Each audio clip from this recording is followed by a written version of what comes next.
Hello everyone, welcome to the channel of Education World. This is Kajal Mahajan, Commerce Faculty. Today we are going to do the topic of change in profit sharing ratio. हमने last lecture में method of goodwill study करे थे. आज हम लोगों ने change in profit sharing ratio पे discuss करना है, जो कि रिकॉन्स्टिट्यूशन का पार्ट है. अब हम सबसे पहले ये देखेंगे कि रिकॉन्स्टिट्यूशन होता क्या है, क्योंकि अब हम लोग टोटल टॉपिक्स जो है वो पार्टनरशिप के कर रहे हैं, तो इसको स्टडी करते हैं. देखो पार्टनरशिप में, देखो सपोज करो मेरी और आपकी पार्टनरशिप है. ये तो एग्जिस्टेंस में आ गई ना, क्योंकि हमारे पास कम से कम 2 मेंबर्स आ गए, है ना. हमारे बीच में एक डीड हुई, हम उसके अकॉर्डिंग वर्क कर रहे हैं. नया पार्टनर आया तो अब हमने इसको भी तो डीड में एंटर करना है ना, तो हमारा डीड चेंज होके इसके जो क्लॉजेस होंगे वो भी एडिशन हो जाएंगे. इसका मतलब जो मेरी और आपकी पार्टनरशिप थी, जो कॉन्स्टिट्यूशन था, उसमें चेंज आया और एडिशन हुआ, तो एडमिशन हो गया ना, तो वो रिकॉन्स्टिट्यूशन हो गया ना, दोबारा से कॉन्स्टिट्यूट किया गया ना. एक तरह की जो टर्म्स एंड कंडीशंस हैं वो दोबारा डिसाइड की गई. फिर उसके बाद में हमारे पास 3 पार्टनर्स हैं, A B C. C retire हो गया, पहले डीड थी ए बी सी की, अब डीड बनेगी सिर्फ ए और बी की, तो वो भी रिकॉन्स्टिट्यूशन हो गया. अगर एक पार्टनर की डेथ हो जाती है, वो उस वजह से एलिमिनेट हो जाता है, तो भी पार्टनरशिप रिकॉन्स्टिट्यूट हो जाएगी. अगर फॉर्म जो है वो अमलगामेट हो जाएगी, तो भी पार्टनरशिप जो है वो नए सिरे से एग्जिस्टेंस में आएगी. तो अब change in profit sharing ratio का क्या मतलब रहता है. देखो हम 3 पार्टनर्स हैं, हमारा रेशियो है इक्वल 1/3, 1/3, 1/3. उसके बाद में हमारा रेशियो हो गया 5/10, 3/10, 2/10. इसका मतलब हमने रेशियो चेंज की टर्म को चेंज कर दिया, है ना. इसकी टर्म को हमने चेंज कर दिया. तो अब ये जो टर्म चेंज की, तो पहला कॉन्स्टिट्यूशन था हमारा जिसमें हमारी इक्वल रेशियो थी. अब हमारे पास जो कॉन्स्टिट्यूशन है उसमें हमारे पास 5:3:2 रेशियो है. तो इट मींस हमारी प्रॉफिट शेयरिंग रेशियो जो है वो चेंज रह रही है. क्या रह रही है? Change. So it leads to the dissolution of the partnership and not of the firm. अब इसका भी मतलब समझो. देखो डिसोल्यूशन ऑफ फर्म का मतलब पता क्या रहता है? डिसोल्यूशन ऑफ फर्म का मतलब क्या रहता है? इसका मतलब रहता है फर्म का डिसॉल्व होना, डिसकंटिन्यू होना. फर्म अपना बिजनेस बंद कर देती है, फर्म का डिसकंटिन्यूएशन जो है that is dissolution of firm. Firm का डिसकंटिन्यूएशन जो है उसको हम क्या कहते हैं? Dissolution of firm. जो हमारा एग्जिस्टिंग पार्टनरशिप एग्रीमेंट है वो खत्म हो जाता है, इकोनॉमिक रिलेशनशिप्स खत्म हो जाते हैं, पार्टनरशिप फर्म बंद हो जाती है, उसको हम लोग कहते हैं डिसोल्यूशन ऑफ फर्म. बट जब हम लोगों का प्रॉफिट शेयरिंग रेशियो चेंज होता है तो हमारा सिर्फ पार्टनरशिप डिसॉल्व होता है. ठीक है, कौन सी वाली? पुरानी वाली. Old partnership dissolute, new partnership comes into existence. New partnership comes into existence. ठीक है, ऐसे रहता है. तो इस टाइम पे जब नया पार्टनरशिप एग्जिस्टेंस में आता है तो एडजस्टमेंट्स कौन सी होते हैं वो देखना. अब सेक्रीफाइस रेशियो और गेनिंग रेशियो को डिटरमिन किया जाता है, गुडविल को डिटरमिन किया जाता है, रिजर्व्स, एक्यूमुलेटेड प्रॉफिट्स और लॉसेस डिटरमिन किया जाता है, रीवैल्यूएशन की जाती है एसेट्स और लायबिलिटीज की, और एडजस्टमेंट ऑफ कैपिटल हम करते हैं. ये सारे टॉपिक्स हमने एक एक करके स्टडी करने हैं.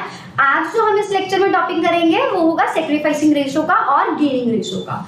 देखो सेक्रीफाइसिंग रेशियो क्या चीज है? Old minus new. Sacrificing ratio क्या चीज है? Old minus new. Old minus new का मतलब ये है ए बी सी. 1/3 पहले रेशियो था, ये पुराना है. नया जो आया वो आया 5/10, 3/10, 5/10, 2/10, 3/10. तो जब हम लोग 1/3 में से, ओल्ड रेशियो में से न्यू रेशियो माइनस करेंगे तो हमारे पास आ जाएगी सेक्रीफाइसिंग रेशियो. एक्चुअली ये सेक्रीफाइसिंग रेशियो ये रहती है कि मैं और आप पार्टनरशिप फर्म में काम कर रहे हैं. नया पर्सन जब एडमिट होगा हम उसको प्रॉफिट का शेयर कुछ देंगे. अब है तो हमारे पास 1 शेयर ना, 1 शेयर मतलब टोटल शेयर 1 नहीं रहता है.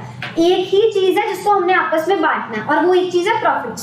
पहले हम लोग उन प्रॉफिट्स को आधा आधा बांटते थे, अब हम लोग उनको 3 हिस्सों में बांट रहे हैं. तो कुछ तो मेरा और आपका भी कम होगा. मतलब ये कि अगर हमारे पास 1 लाख का प्रॉफिट है और हम इक्वली डिवाइड कर रहे हैं तो 50,000 आपका, 50,000 मेरा. नया पार्टनर एडमिट किया तो 33,333 के करीब जो है वो आपका, मेरा, और वो थर्ड पार्टनर का. तो 50,000 के शेयर्स हम 33,000 समथिंग पे आ गए ना, तो हमारा सेक्रीफाइस हुआ ना.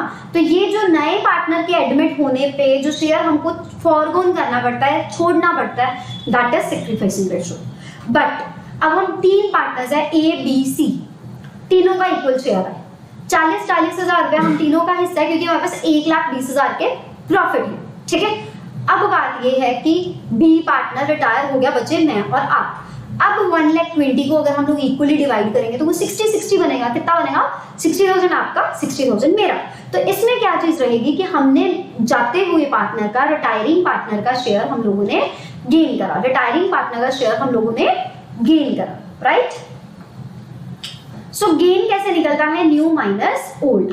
एक चीज और बेटा, अब ये ध्यान रखना, सेक्रीफाइस का अगर आप फॉर्मूला यूज करते हो और आंसर नेगेटिव में आता है तो उसका मतलब है कि वो गेन है।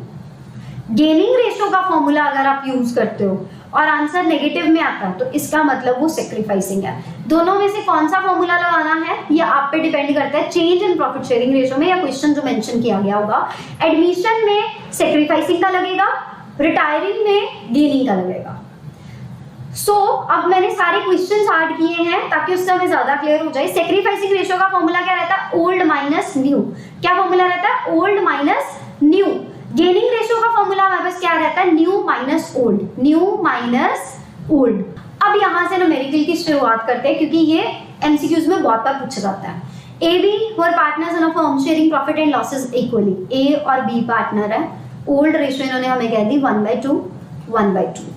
With effect from 1st April, they agreed that share of profits will be, नया उन्होंने अग्री करा कि हमारा जो शेयर ऑफ प्रॉफिट रहेगा that will be 4/7, 3/7. Due to the change in profit sharing ratio, A gain and sacrifice. तो मैंने आपको कहा ना जिसका हम फॉर्मूला लगाएंगे अगर नेगेटिव में आंसर आएगा तो वो गेन हो जाएगा। तो सेक्रीफाइस का फॉर्मूला लगाता है रहता है ओल्ड माइनस न्यू। तो 1/2 माइनस 4/7, 1/2 माइनस 3/7। तो एलसीएम आ गया 14, 2 7 जा 7, 7 2 जा 2 4 जा 8, ये आ गया minus 1/14। What is this? This is gain क्योंकि नेगेटिव में आया। दूसरी तरफ 2 7 जा 7 माइनस 7 2 जा 2 3 जा 6, 1/14, ये आ गया सेक्रीफाइस। ये क्या आ गया? सेक्रीफाइस। तो राइट आंसर उसने बोला ए का गेन रहेगा या सेक्रीफाइस? ए का रहेगा गेन। कितना? 1/14। ये तो राइट आंसर है। एक चीज और, gain is always equals to the sacrifice. बेटा ये चीज याद रखना कि गेन हमेशा सेक्रीफाइस के बराबर रहता है। फिर उसके बाद में हम लोग नेक्स्ट क्वेश्चन करते हैं। A and B were partners in a firm sharing profit and losses equally. A और बी पार्टनर्स है, उनका जो प्रॉफिट और लॉस है वो इक्वली है 1/2, 1/2। With effect from 1st April, they agreed to share profit and losses in the ratio of 4:3, 4/7, 3/7। तो due to the change in profit sharing ratio B का गेन या सेक्रीफाइस क्या है? तो सेम स्टेटमेंट है।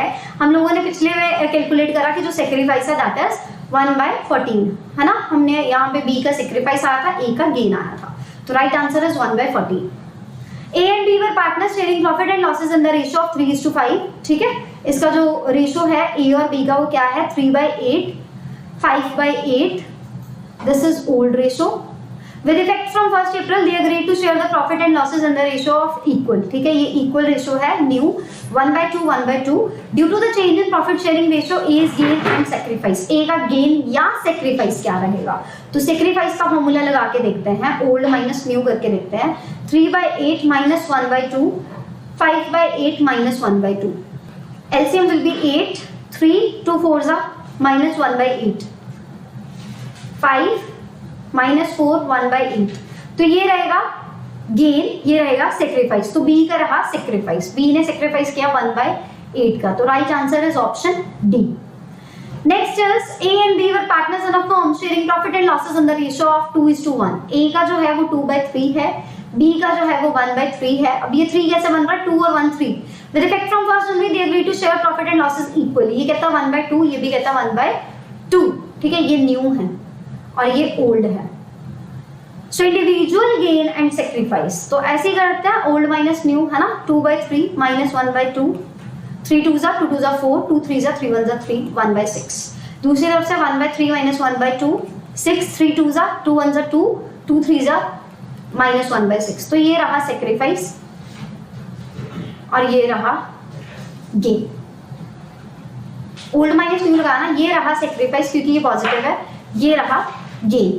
तो यही ऑप्शन ढूंढते हैं कि गेन बी का, गेन ए का कहां पे है? गेन ए का ऑप्शन ए में और सेक्रीफाइस बी का। नेक्स्ट क्वेश्चन है A and B were partners in a firm sharing profit and losses in the ratio of 3:1। ठीक है, ए जो है उसका 3/4 है, बी जो है उसका 1/4 है।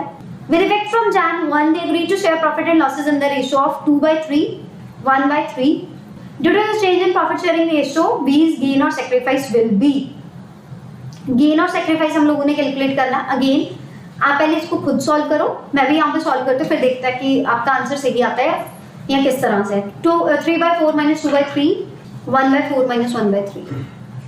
4 3s are 3 3s are 9, 3 4s are 4 2s are 8, 1/12. 4 3s are 3 1s are 3, 3 4s are 4 1s are 4, तो -1/12। तो हमें उससे पूछा है बी का, तो बी का तो आ रहा है गेन 1/12 का, so A option is the right answer. A, B and C were partners sharing profit and losses in the ratio of 7:3:2, 7/12, 3/12, 2/12. This is old ratio. They decided to share profit and losses in the ratio of 8/15, 4/15, 3/15. So B का gain और sacrifice, do it at your own. इसका जो भी answer आप solve करोगे, do tell me. मैं उसको आपको आंसर जो है वो Telegram channel education world commerce पे प्रोवाइड किया जाएगा, तो प्लीज आप ये क्वेश्चन खुद सॉल्व करें। तो ये लास्ट हमारा मल्टीपल चॉइस क्वेश्चन था। तो आपको जो भी डाउट रहेगा, जो भी आपके न्यूमेरिकल में प्रॉब्लम रहेगा, टेलीग्राम चैनल है एजुकेशन वर्ल्ड कॉमर्स, आप उसके ऊपर अपना क्वेरी जो है वो पूछ सकते हैं। नेक्स्ट सेशन में हम लोग इनके नेक्स्ट टॉपिक करेंगे treatment of accumulated reserves, profits and losses. Thank you so much.